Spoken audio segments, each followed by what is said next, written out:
Hello everyone. Welcome to this digital learning platform of Department of Collegiate Education, Karnataka LMS. Today in this video, let's take up the discussion of introduction to the characters, discussion of the characters in the play As You Like It by William Shakespeare. As we saw in the last video related to As You Like It, we see Shakespeare considers the whole world as a stage and life itself as a drama, and all the men and women as the characters to play different roles. This philosophy of Shakespeare often reflects in his characterization. For him, characterization in the play or choosing characters in the play was a kind of challenge, then also it is an art. We can notice it was challenged because it was an age when professional actors were not very much there. So their role, playing the role of a women character, was a difficult task. He wanted to create that finest women characters, but who would play the role? He had to find the suitable actress then. Naturally, as critics observe in most of his plays, therefore, Shakespeare uses a technique of disguise where women characters usually disguise themselves into a man's character, and they, as man, they dominate most of the part. And it is also complained that Shakespeare, due to this reason, created some odd, unusual women characters also, so that even an immature actor can play the role of a women character. But that may be a one-sided view because when come to the real discussion, he's the one who gave Lady Macbeth, or he's the one who gave Desdemona in Othello. So he has a number of great characters to uh, list out. Thus, we find characterization in Shakespeare is a kind of art despite the challenges. In play As You Like It also, we find such basic tenets of his characterization are at operation. Let's move on to the discussion of today's session and see how his characters in the play As You Like It are important.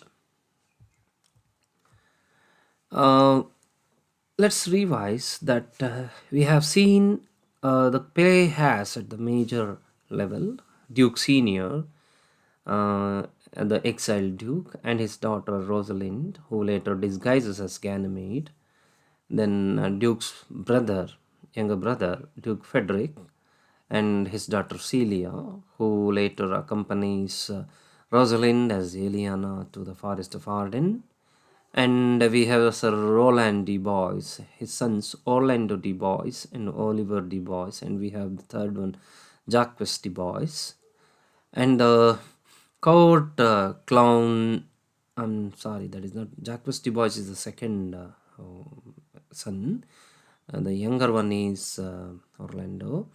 The court clown Touchstone, Duke's faithful lord, Jacques, Shepherd, Silvius, and his beloved Phoebe.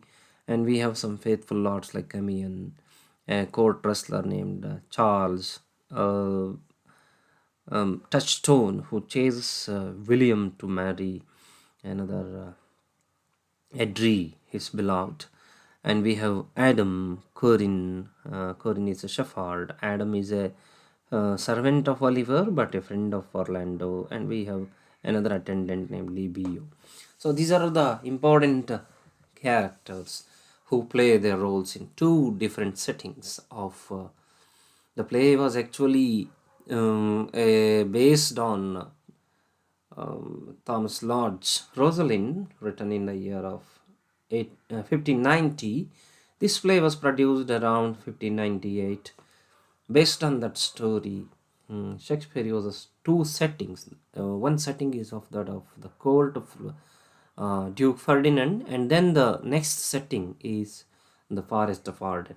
In both the settings, the characters interestingly represent the place they dwell, because we observe Duke Senior once he goes to the um, forest of Arden, his entire appearance becomes very peaceful, of a very patient outlook. The atmosphere, the environment of the forest of Arden is reflected in him. Similarly, it reflects in Rosalind also. Whoever who whoever in the play who visits there gets converted to that peaceful, very ideal appearance. Thus, we can see that the characterization is a kind of replica or rather reflection of the surrounding environment there. Anyhow, when we come to the discussion of each characters, the major characters, we have Duke Senior. He's the rightful Duke of a duchy in France.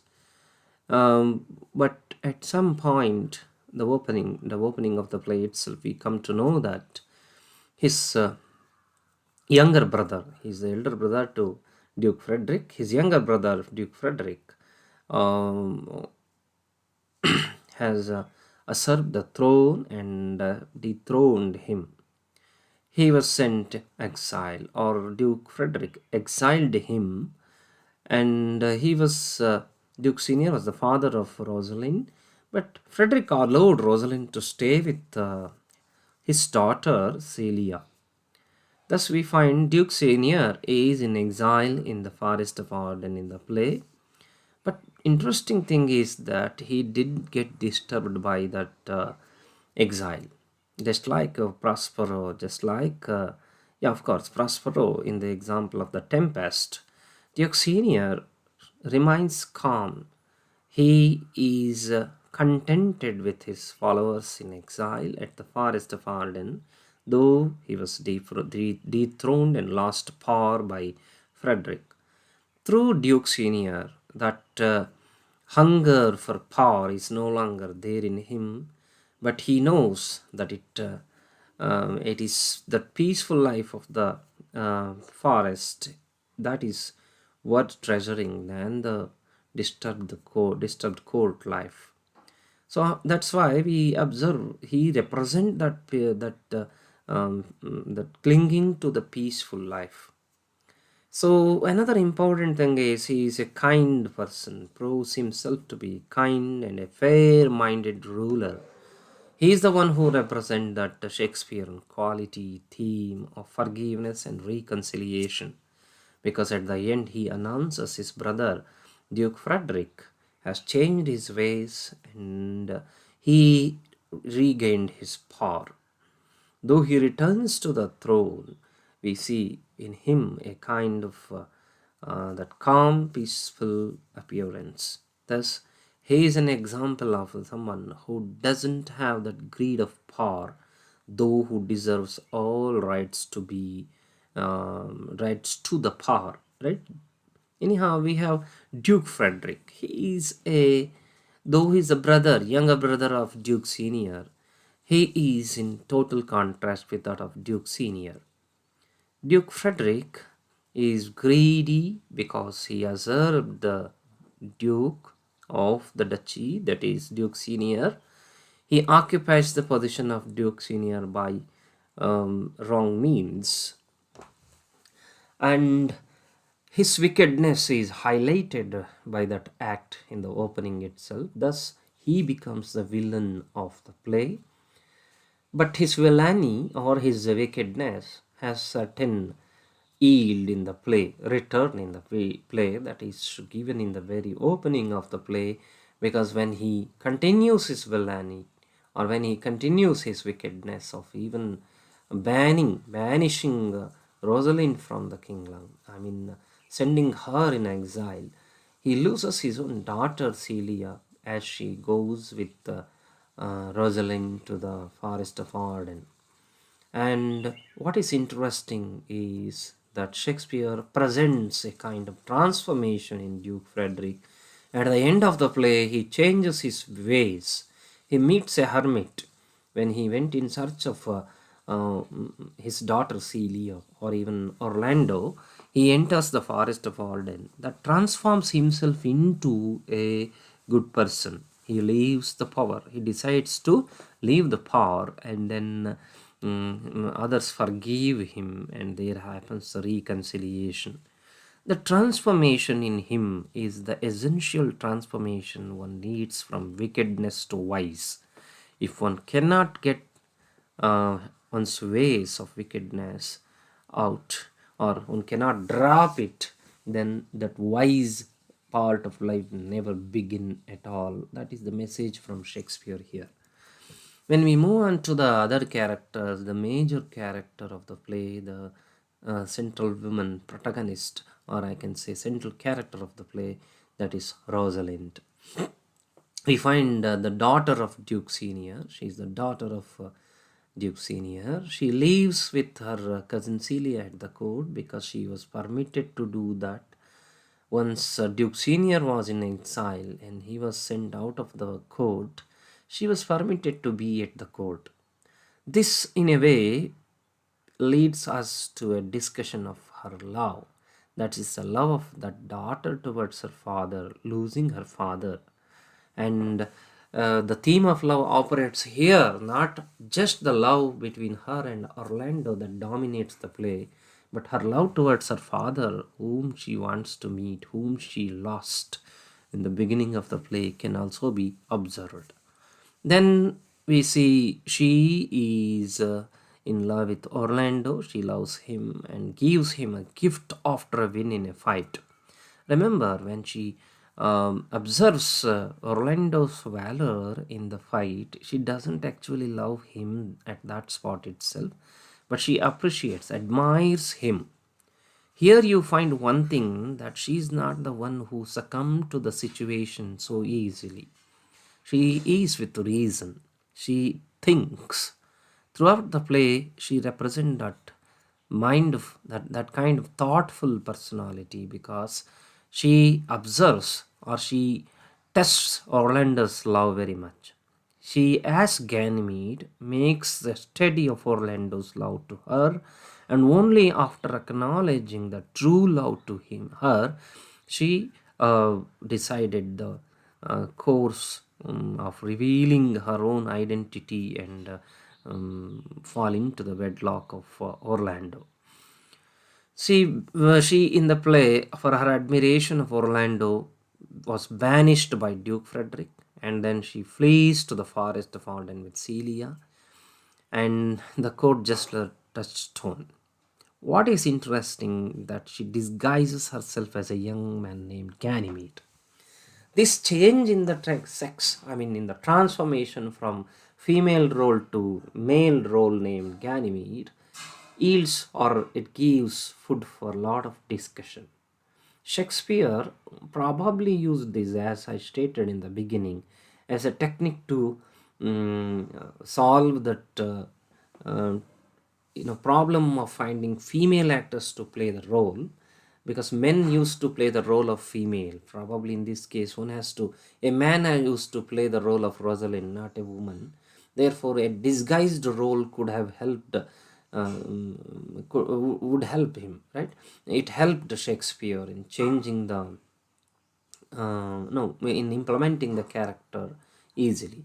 But that is one way of thing. On the other hand, we can also notice her change as Ganymede, change of role from woman to man, woman to man, will give her a lot of freedom of expression. She travels abroad instead of staying within the court. She goes to a forest. There she settles down, taking the help of Corinne. She buys some plot of land. That means she has the right to own property. She has the right to cultivate, and she has the right to express her feelings. We see the way she boldly behaves with Orlando in the later part of the story. She observes Orlando's love story, and she decides to play the key role in settling the issue till the end. This is something which was not possible for a women character in the age then. That this change or this kind of role for a woman can be possible with her man's attire. That was one of the observations we can make regarding the society then. Anyhow, though in disguise, she finds Orlando's love for her. Yeah, finds Orlando's love for her when she observes the poetry. She reads the poems written by Orlando hung on the trees. She realizes his true love for her, but she doesn't at that moment itself express it. She decides to continue the role of Ganymede and test Orlando's love further. Finally, when she agrees with his love, or she is acknowledged of his true love to her, she decided to marry him and end all the complications of the plot. But throughout the play, we notice her act of reason. She thinks with the reason, and she even advises other lovers in the play to act wisely. That can be seen in the incident of her giving guidance to Phoebe and Sylvius. Anyhow, we move on to next, Orlando, the protagonist of the play, another important character, central character. He is the youngest son of Sir Roland de Boys, a friend of Duke Senior. Again, he faces his elder brother's Oliver's ill treatment. This is where the conflict of the play begins. Because Orlando, the youngest son, he has valor, he has attractions, the youth, attractive youth, and he has all the things with him except that happiness, because his own brother, elder brother, who had got jealous or ill treatment, who used to make ill treatment of him. He is with great potentials. He's very attractive. Therefore, we also observe he challenges Charles, the court wrestler, for a fight. When he wins the match and overthrows him, uh, we find that he is in a way won the heart of many. But interesting thing is that though he was able to win the match with Charles, he was not able to. Of course, he won the heart of Rosalind, but he surrendered to her love. That he become, fell in love with her at that moment because she admires his bravery and gives him a gift.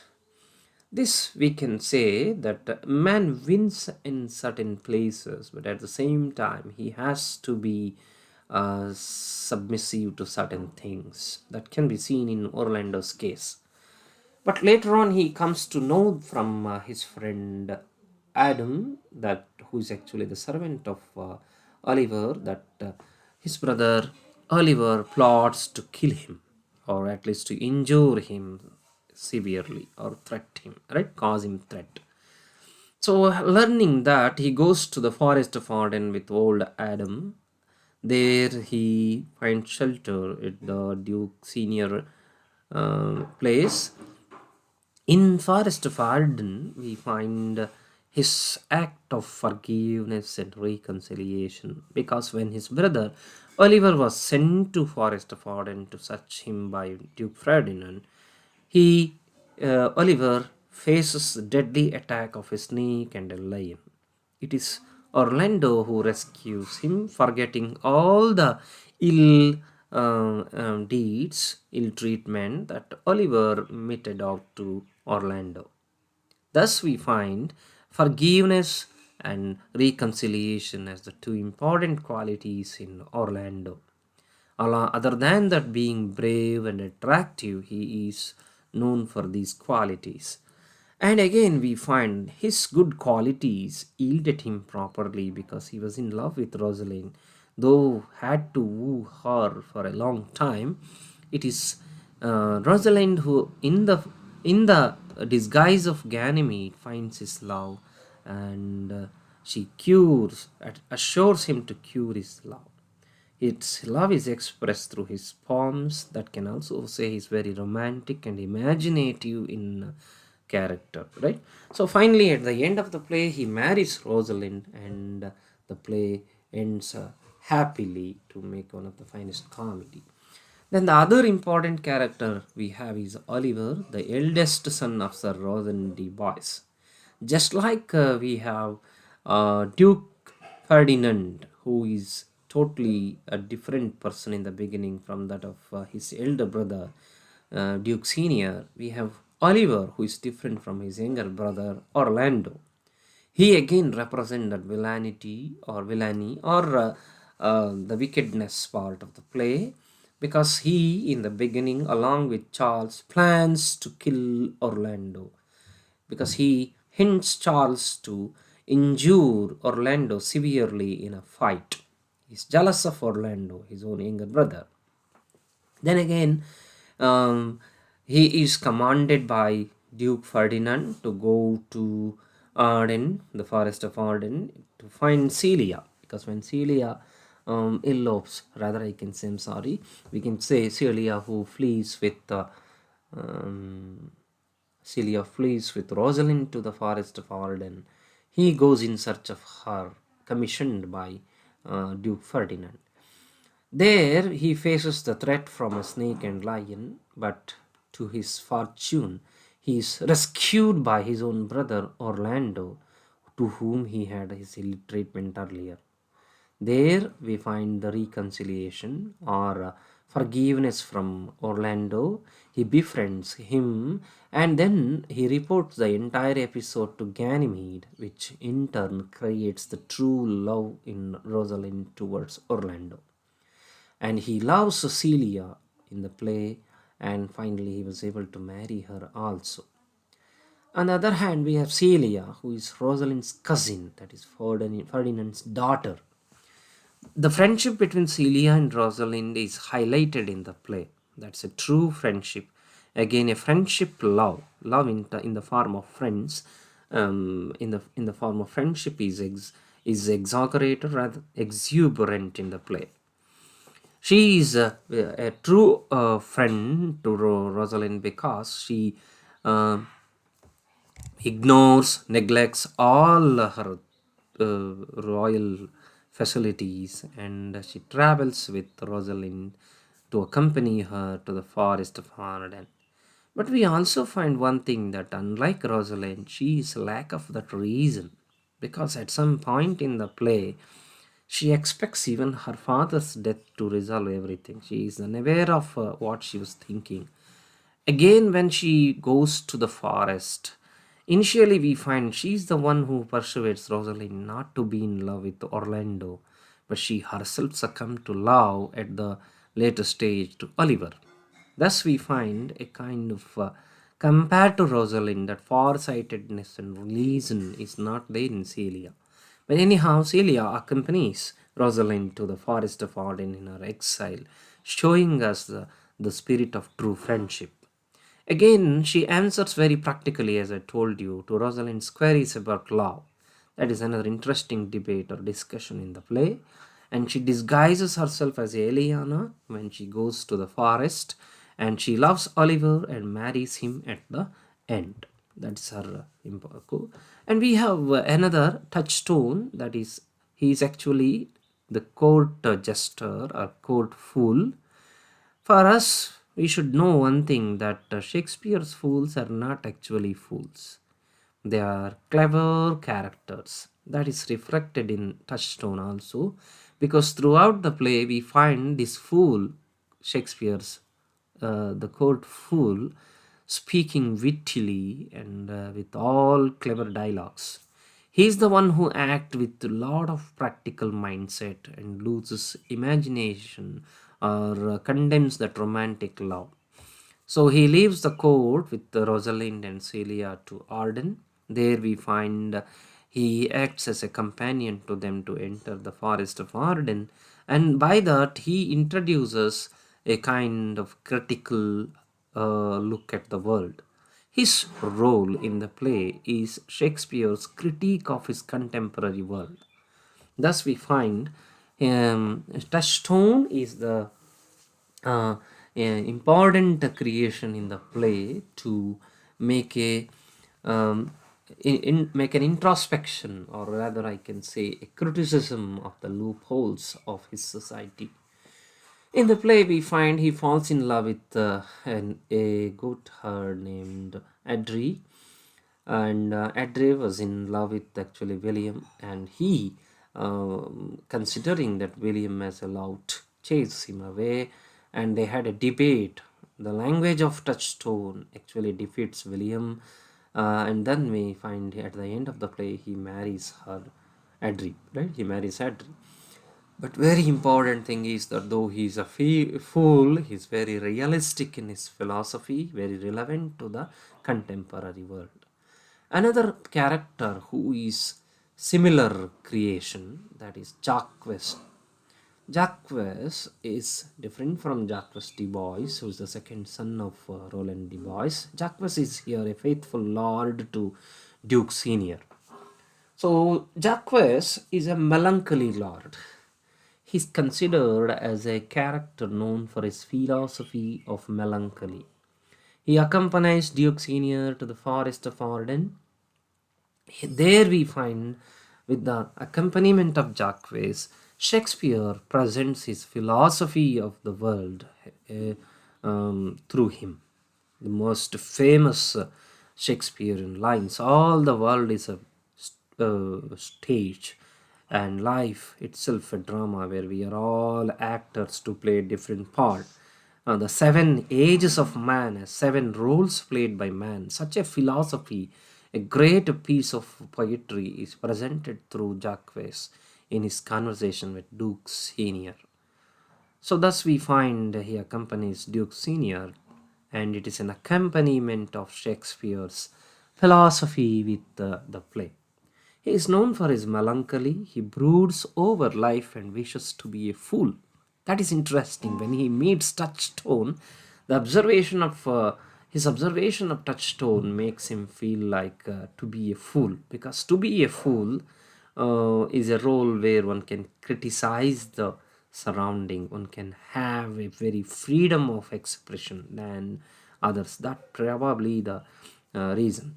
He says witty things. He refuses to follow Duke Senior at the end of the play because others go back to the court, but Jacques, being a melancholy lord, does not want to go back, and he stays in the forest of Arden itself.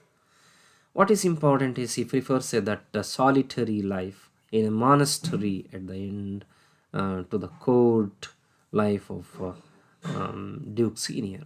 Thus, Jacques is known for his quality of melancholy, a dark perspective of life. Anyhow, we move on to the next other characters or minor characters named Charles, for example. He's a court wrestler, Duke Frederick's wrestler. He's directed by Oliver to hurt Orlando in a match, injure Orlando severely in a match. He attempts to do that, but he loses the wrestling match, and he is carried away at the end of the play because Orlando overthrows him. We see Orlando overthrows him and he is overcome by Rosalind's love. That is interesting, but still he is defeated. Charles is defeated. We have another important person, that is Adam, who is the servant of Sir Roland de Bois initially. Later he becomes a servant of Oliver. But interesting thing is that he becomes a friend of Orlando. As a friend of Orlando, he is faithful to Sir Roland de Bois because he is faithful to that goodness or good quality of being good in Orlando, because he's the one who perceives the danger in the play. When Orlando was in danger, threat from Oliver, he perceives that and informs Orlando, and along with Orlando he flees to the forest of Arden. Thus a kind of momentary or situational response is there from Adam. He's a good person for that matter. And we have Silvius, a young shepherd. It is Silvius whose true love towards Phoebe is the one which provides the atmosphere of pastoral love in the play. He's a shepherd who represents that pastoral love because he is in desperate love with Phoebe, and like a Petrarchan lover who uses sonnets to please his beloved. So anyhow, we have Phoebe, who is the counterpart of Sylvius, a shepherdess. She initially falls in love with Ganymede. Appearance of Ganymede as male, therefore, though she is disguised Rosalind, and Rosalind had to use some tricks to change her mindset, and finally she's successful and makes Phoebe marry Sylvius at the end. Thus, we find, other than this, we have Edry, whom Touchstone falls in love with, and we have William, who was in love with Edry, and also Corin. Corin is a faithful shepherd, sorry, a shepherd who helps Rosalind to get a plot of land. Thus, we find a finest characterization in the play, the variety of characters and the roles in the play in as you like it reveals the mastery and comic genius of Shakespeare as a playwright, and the reflection of the world using the characters make the play is one of the best comedies of Shakespeare because of its perfect characterization, apt dialogue, very suitable dialogue, apt dialogue, because we find the play is known for dialogues of many characters, including that one which Jacques speaks in Act Second. All the world is a stage, and well executed from all of them through the well structured plot. The dialogues perfect characterization is also well executed throughout the play. Thank you for watching. See you in the next video.